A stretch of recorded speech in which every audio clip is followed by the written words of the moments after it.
Welcome to Legal Consolidated. Today we are going to be building mirror wills out of the couples estate planning bundle.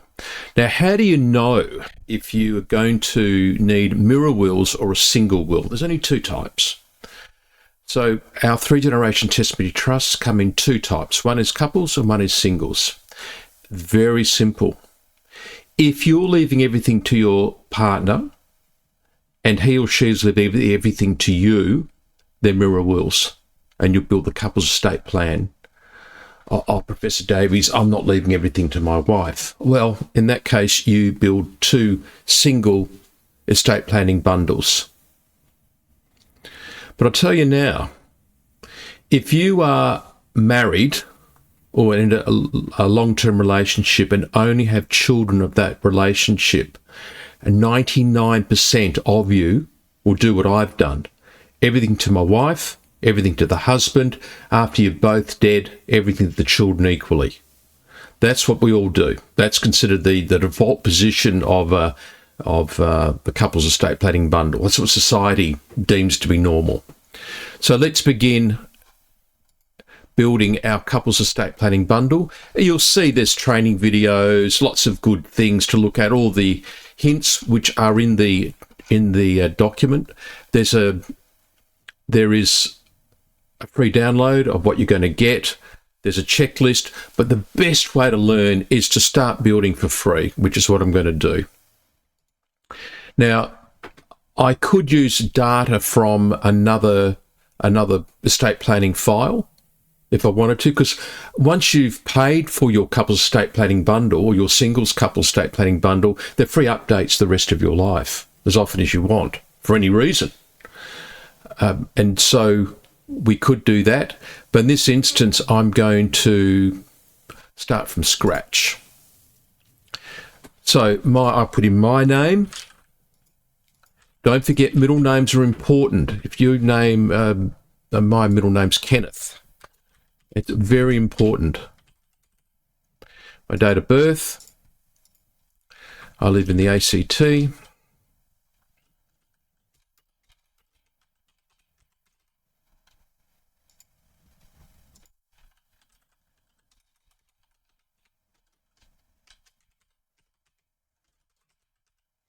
Now, note here that we have put in, we've used the Google search to find the address, but you can override it. So, for example, if you're in a flat 122, Google may not find that for you. So you make sure that that address is correct. Don't rely on our American brethren at Google. I now put my beautiful wife's name in.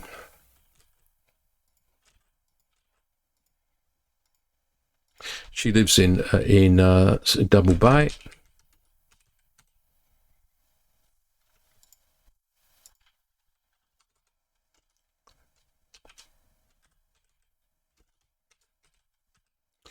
And that looks like all the information, and I've got a green tick. Now, these green ticks are very important because it shows that Legal Consolidated, an Australian law firm who was responsible for these two wills and four powers of attorney you're building at the moment, it's very important that we check the validity of it, and we have with the green tick, and we're happy with it.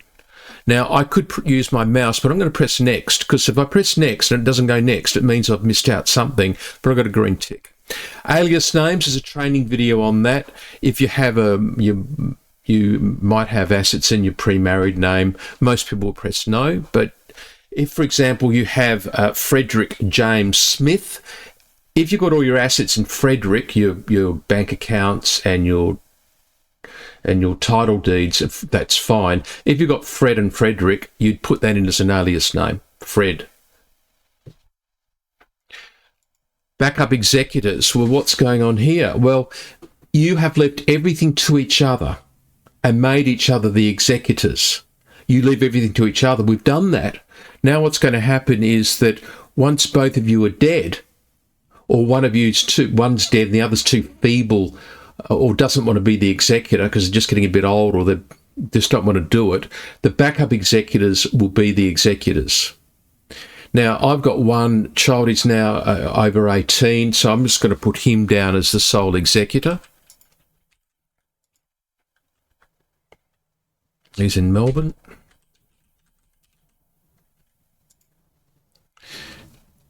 But if you've got tiny tots, so let's say you've got 4 children all under 18, you put all 4 children as executors and then put an uncle or auntie or grandparents in. Oh no, Professor Davies, our children are only 8 months old. Yes, they might be 8 months old today, but they will be in their 60s when you die. I guarantee it. Ring me if I'm wrong. They may not be. So just in case, put the 4 children in and put the Uncle Harry and Auntie or the grandparents in. If they are, as you think, because you're going to die soon in a car accident, then the grandparents will do the job. But normally your children will do the job because the children will be of age.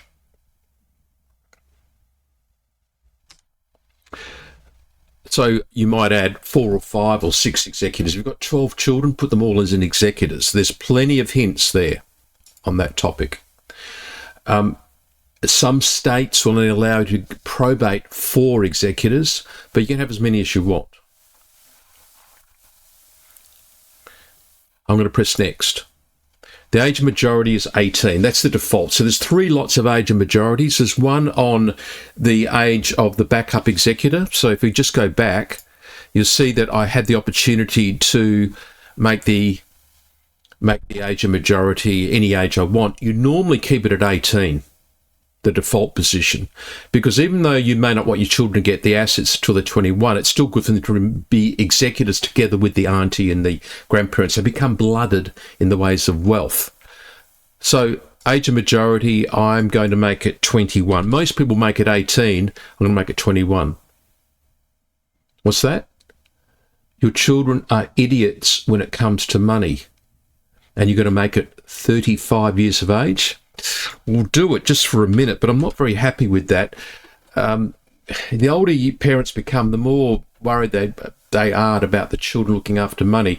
Remember this, if you dial up the age of majority to 35, someone like Uncle Harry or the grandparents have to look after the money with the children, and that's expensive and time consuming.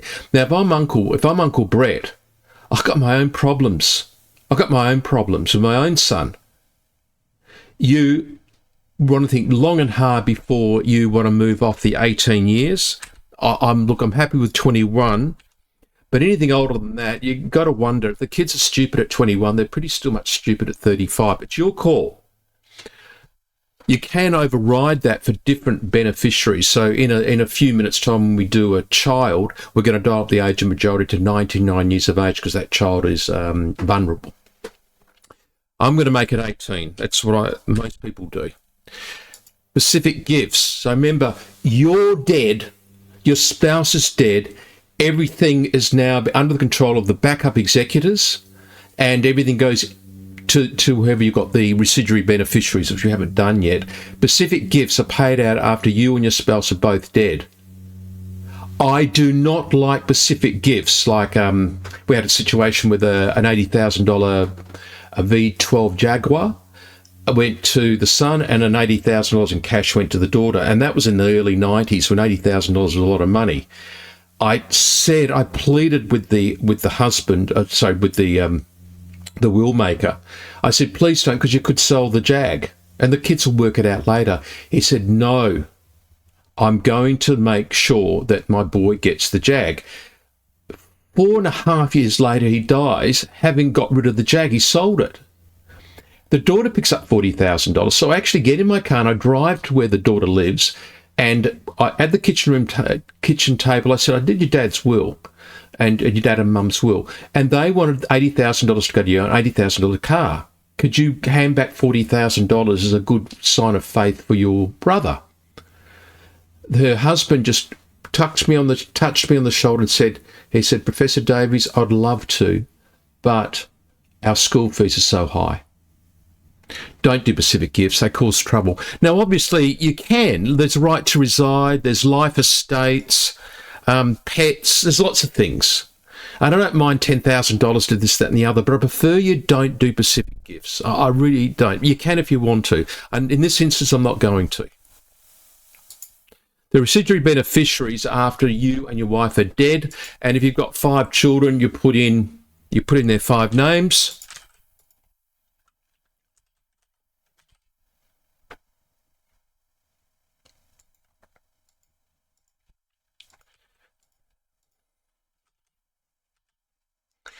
And in this case, I'm going to put 100%. I've just got my child. But if you had 4 residuary beneficiaries, that's the 4 residuary beneficiaries after you and your spouse have died, then you'd make it a quarter.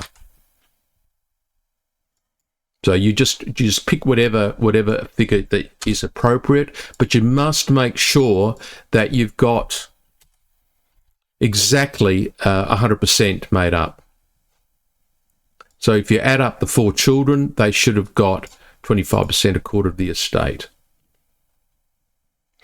Now, if a child dies, or if that beneficiary dies and they have children, then it goes down the bloodline. A legal consolidated is not unique in this. Most Australian wills will have a bloodline gifting clause, which says that if you leave it to your son, in my case, my son, and he dies before me and has children, goes to his children equally.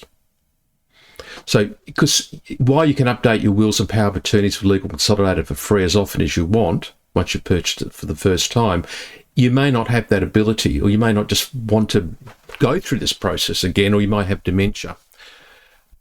So I better bring that back to 100%. Now, a disaster clause is only if you've got tiny tots that are travelling with you in the same car or in the same aeroplane. So you die, your spouse dies, your 4 children all die, so all 6 of you die in the same car accident. Then in that instance, you'd leave half to your side of the family and half to your mum's side of the family. You leave a bit to your parents. If they're dead, it goes to your siblings, and your wife might, or spouse may have a different view. She might want to leave it to charity because she doesn't like her parents. Whatever they want to do, the disaster clause is there if you have little children or you all travel together. Now, the royal family, the king of Australia would not need this because he never travels with his son in the same aeroplane. Contemplation of marriage. You are a bohemian hippies. You've been together since the 60s and you're never going to get married. Okay, fair enough. But if you do ever get married, like maybe you go to Egypt, it's romantic, then you will invalidate the will. I want you to add, if you're in a long-term de facto relationship, I'd like you to press yes. So if you do break your faith as being a hippie, if you stop being a sovereign citizen or whatever people are doing at the moment, your will continue to be valid. So if you're in a de facto relationship, press yes and put in your partner's name. Therefore, if you then get married, the will remains valid. If you don't get married, well, your will still remains valid. Contemplation of divorce. Now, this is an unusual clause, you would have thought, because, well, Professor Davies, I'm leaving everything to each other, so obviously I'm not contemplating divorce. It's not for that purpose. You have been in a de facto relationship for 20 years, but at university you married someone 30 years ago and never got divorced. You never seen them again. If they then come out of the woodwork and get a divorce, while you've got dementia or whatever, they get a divorce, it invalidates your will. So if you're secretly married from university days or something, and you're no longer with that person, press yes and put her or his name in. Guardians. If you have children under 18, then you want to take up the advantage of having guardians. Oh, Professor Davies, I've been told they're a waste of time. That's not true. You'll be at a dinner party and someone will say that Legal Consolidated put a guardianship clause in, it was a waste of time. It's not true. The courts, I've been practicing in this area. I've written the 2 definitive textbooks on estate planning. Since 1988, I've never seen a court override a guardianship clause in a parent's will. once. That was when they split the children up. So one child got one, and it just, other than that, I've never seen the court do it. The courts are not bound to follow your guardianship clause, but it's highly supported. It also gives notice to the world too. It's quite moving that if you die with tiny tots, even the next door neighbours come out of the woodwork and want to support that baby and that child.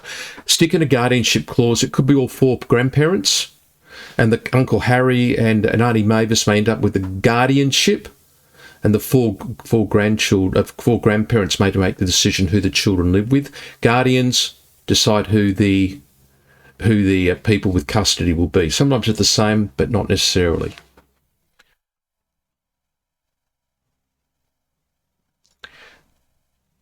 If someone's going to challenge your will, we need to put a considered person clause in the will. People that could challenge your will, your parents if they're living with you, people you sleep with like your mistress, gay partner, and your wife or husband. Children can challenge your will, and children you adopt, and grandchildren, but only generally if they're living with you or their parents have dead. Recently in Sydney, the wife had separated 12 years earlier and had a divorce decree absolute. She'd been divorced for 10 years. She's still able to challenge the will. So put in your divorced spouses as well here. It's a court of considered person clause. It makes it very expensive and difficult for them to challenge the will. It's not mean, or the wording in the will is not mean, and I know that a will should not be contaminated with lots of silly things, but considered person clause is critically important if you've got someone that's potentially going to challenge the will. And again, after you've built it, paid for it, and you're looking at it, you think, I don't like the considered person clause, we can update it for free anyway. You've done it. You've done your will. So now we're going to move to jurisdiction as to powers of attorneys. Let's prepare a Victorian power of attorney. They're all fairly similar sorts of process. So the default is that you appoint your spouse. You can have a backup, which I'd make it my son in that case. Medical power of attorney, a decision maker, power of guardianship. It deals with... the enduring power of attorney deals with bank accounts and property. The medical lifestyle power of guardianship deals with dialing up the morphine on the last day of your life. Dad didn't want to be a vegetable. We'll dial it up. Let him drift off.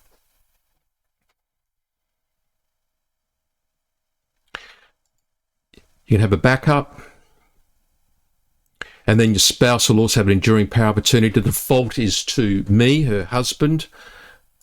She has a power to appoint an extra person, the medical power of attorney, lifestyle power of attorney, decision maker, whatever you call it in your state. We're a national law firm, so the power of attorneys are for every jurisdiction. So if you're in Darwin, you do a Northern Territory power of attorney. That will not work in Queensland. You do a South Australian power of attorney. That will not work in any other state other than South Australia.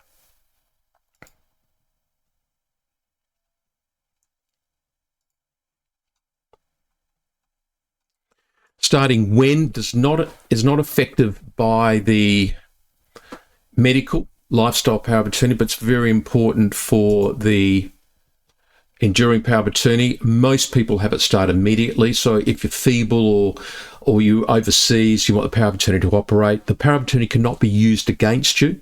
And in fact, if you're of sound mind, the attorneys will have to be very careful to get your permission to do whatever needs to be done. When you're of unsound mind, the power of attorney is enduring, so it continues on, and they'll have to act in your best interest. Failure to do so will bring potentially criminal actions, which we've seen.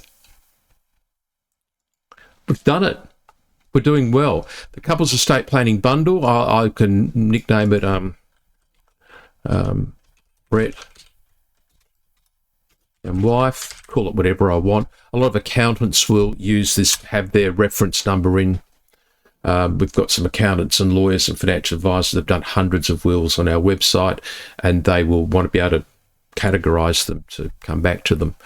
Select this box if you want the business logo on the document. That's again for accountants, financial planners, and lawyers. Select the box to remove Legal Consolidated's logo. Generally, if you're a lawyer, we'll do that. Most of the lawyers will white badge our documents. And if you want one of our lawyers from Legal Consolidated to spend time with you going word for word after you've built and paid for the document, they'll do so for some extra money. So let's now check that we've done everything correctly. And there's the summary. Oh, lock and bill's just arrived. Lock and bill. That's a very important sign. It means that Legal Consolidated is happy with the logic flow. So congratulations on that. Quite often you won't see lock and build at the summary page, which means you've got to press next, and see which you don't have a green tick for. But I've got green ticks. So I'm just going to check everything quietly now. Name, Pacific Gifts, no. Oh, Professor Davis will be happy with that. Contemplation of divorce, most people press no to that. Then power of attorneys, Victorian, yes. All great. So now I'm going to press lock. I'm going to press lock and build. So I'm going to put my credit card details in. If I was to use a voucher, would give you a voucher because you can update the wills and power of attorneys for free as often as you want. And now we're going to press lock and build. Within a matter of a few seconds, up to 2 minutes, our system will build your 3-generation Tesbury Trust couples bundle, and you will now be able to access it. We'll email it to the email address you've given us, but also all your documents are stored on our system as well forever. You can always come back in again. So there's the couples estate planning bundle, and I can now have a review. So let's now look at the documents we've created. The PDF, now it's a locked PDF. Oh, Professor Davis, I'm a fiddler. I'm an engineer or primary school teacher. I love fiddling with things and what have you. I'm very pedantic. I know engineers and primary school teachers. I married a primary school teacher. This is a locked document. You must not change it. We are responsible for the document. If you want to change it, we will provide a voucher so you can update it for free. Don't fiddle with a legal document. It's prepared that way for that reason. So I have... There it is. So there's the covering letter on our law firm's letterhead. There's the 32% tax on your super, which we're trying to get away from. And again, this is a very tax-driven document. We're a tax and superannuation law firm. There's a lot of work here for you and your financial advisor and accountant, but not for today. Because today we're interested in actually the will itself. There's a doctor's certificate that we require. Say you're of sound mind.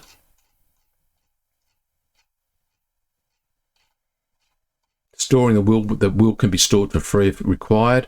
And here it is. Revoke the will, 28-day clause.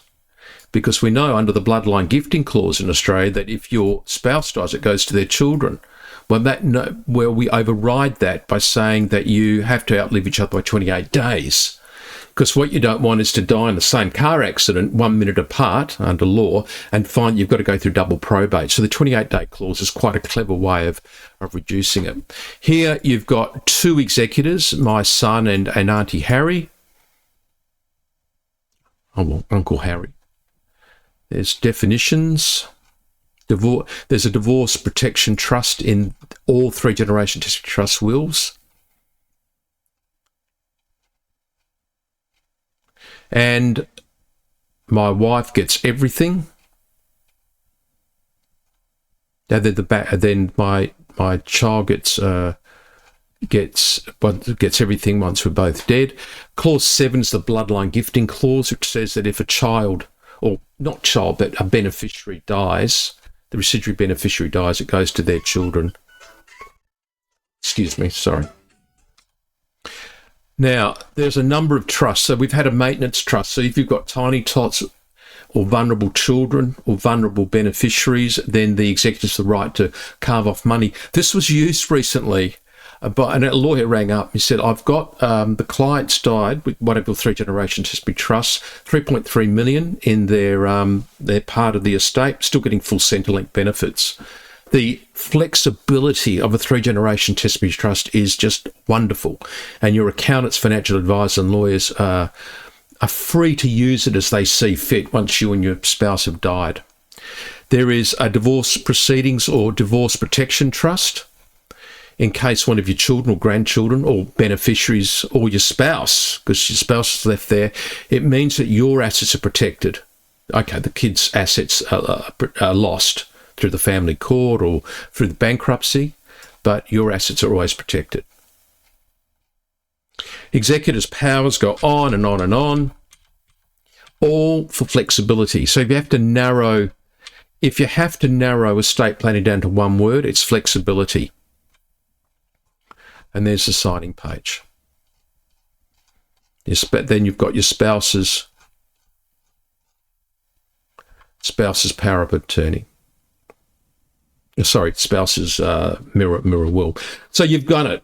Start the free building process for free. Read all the free hints. And then telephone the law firm. We're happy to go review your answers together before you lock and build. But get to lock and build before you ring, because it answers most questions. Enjoy the free resources of this wonderful law firm, Legal Consolidated.